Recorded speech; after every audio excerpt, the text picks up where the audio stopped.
भी कीजिए अगर संस्कारवान बनाना हो तो।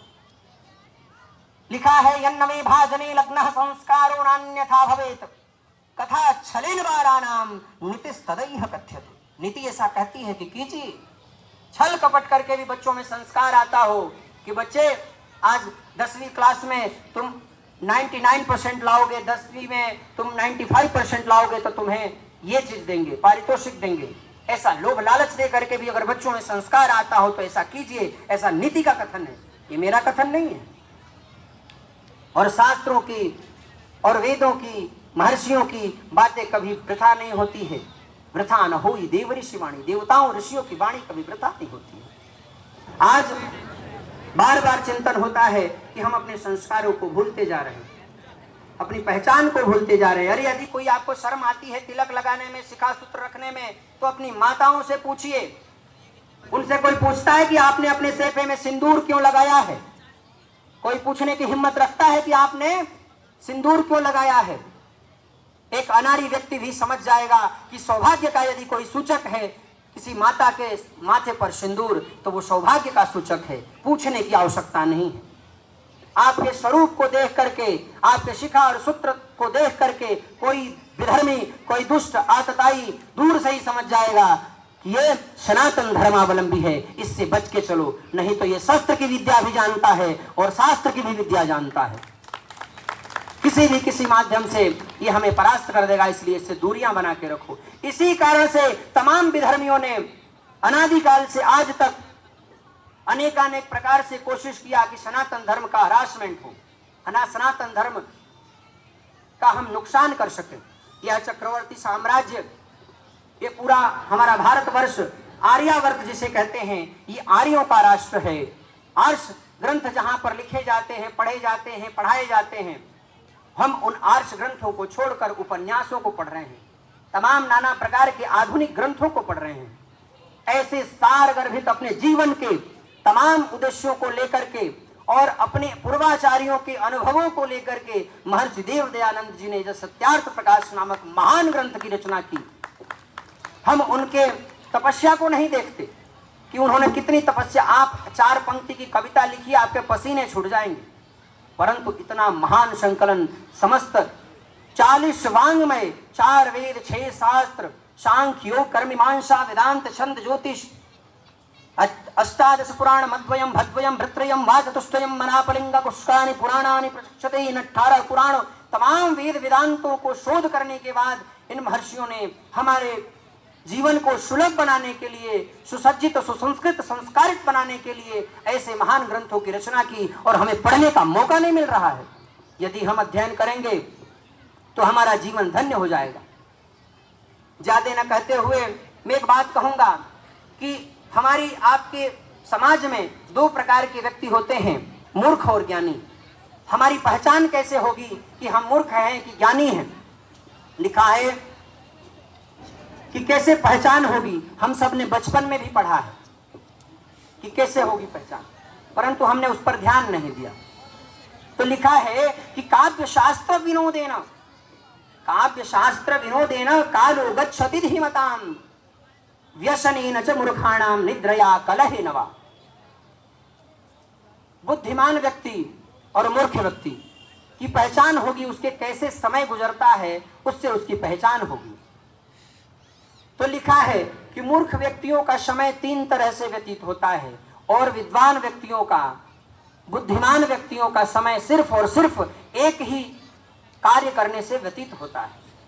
हम सब अपने मन में विचार कर रहे हैं कि वो कौन सा कार्य साहब, हम खाएं नहीं, पिए नहीं, कि काम धंधा नहीं करें, घर नहीं चलाएं, परिवार नहीं चलाएं, फैक्ट्री नहीं चलाएं, क्या नहीं चलाएं, परंतु नहीं, इन सब दिनचर्या से, निरंतर नित्य के कार्यों से निवृत्त होकर के आपके पास एक घड़ी, आधे में भी अगर आधे घड़ी मिलती हो तो आप सिर्फ और सिर्फ कोई काम नहीं करेंगे, सिर्फ और सिर्फ हमारे आर्ष ग्रंथों का अध्ययन करेंगे।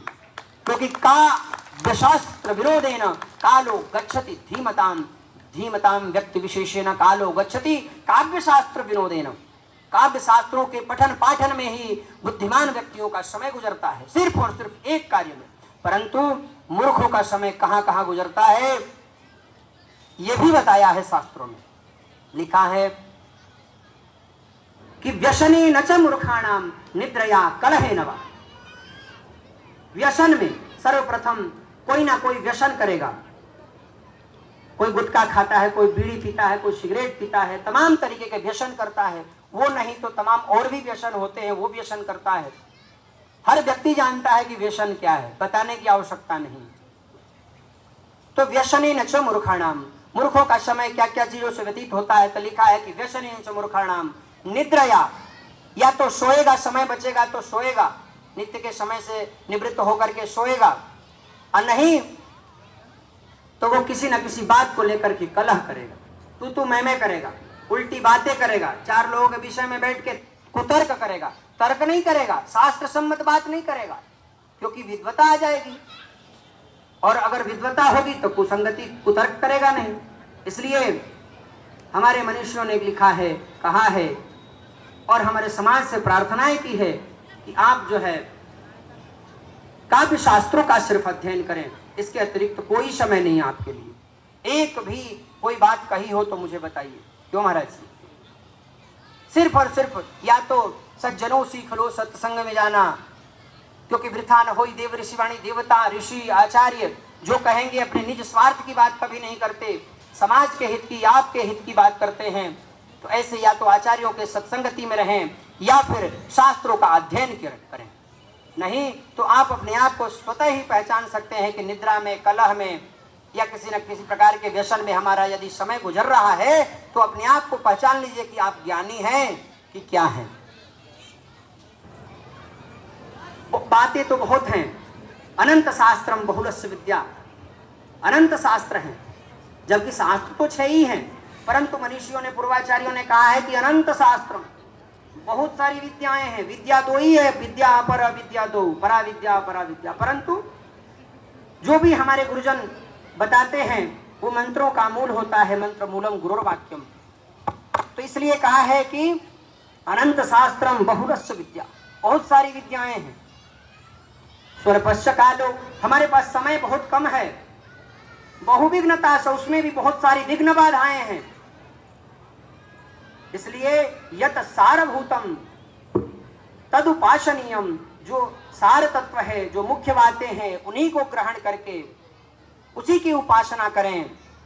जिस प्रकार से हंसो यथा क्षीरमिवाम्बु मध्यात्, क्षीर जो है नीर और क्षीर को मिला दिया जाए तो हंस उसमें से दूध को पी लेता है, नीर को छोड़ देता है। ठीक इसी प्रकार से हमें तमाम इस समाज की कुरीतियां और तमाम बातों को छोड़कर हमें सार तत्व जो हमारे पूर्वाचार्य बताए हैं, हमारे आर्ष ग्रंथ बताए हैं, उनका मनन चिंतन करते हुए अपने जीवन को पुरुषार्थ की तरफ ले जाएं और समाज के लिए ले जाएं। क्योंकि अपने परिवार के लिए, अपने घर के लिए तो सभी जीव मात्र समय देता है, परंतु एक महापुरुष अपने जीवन को समाज के लिए समर्पित करता है।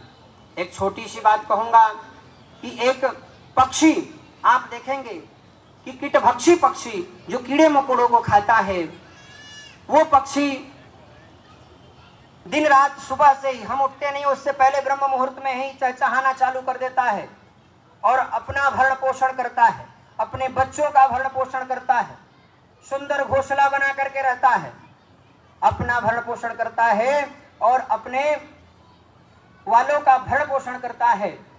इसी में उसका पूरा जीवन निर्वाह हो जाता है। और सुंदर सी घोंसला बना करके, सुंदर 3-3 मंजिले की मकान बना करके कोठी बना के रहता है। कितनी आंधी तूफान भूकंप क्यों ना आ जाए, परंतु उसका घोंसला नहीं टूटता है साहब। ऐसा गंदगी के कीड़ा खाने वाला पक्षी भी कर लेता है, चांडाल कौवा पक्षी भी कर लेता है। परंतु सोचिए, समझिए कि यही कृत्य अगर मनुष्य के अंदर हो, अपना पेट पालना, अपने बीवी बच्चों का पेट पालना और अपने सुंदर घोंसला मकान बना करके रहना, यही कृत्य अगर हमारा भी हो जाए तो क्या हम 84 लाख योनियों में अपने आप को श्रेष्ठ कह पाएंगे? हम अपने आप को मनुष्य कहने में गौरवान्वित महसूस कर पाएंगे? नहीं। इसलिए हम सबको हाथ जोड़ के प्रार्थना करते हैं कि अपने संस्कारों के प्रति, अपने आर्ष ग्रंथों के प्रति, अपने महापुरुषों के प्रति और इस प्रकार से जो क्रियाकलाप करते हुए जो आचार्य श्री जो यह इतना अनूठा और इतना सुंदर कार्य कर रहे हैं, इनके प्रति अपना तन मन धन जीवन सब कुछ समर्पित करते हुए और समाज को आगे ले जाने का प्रयास करें।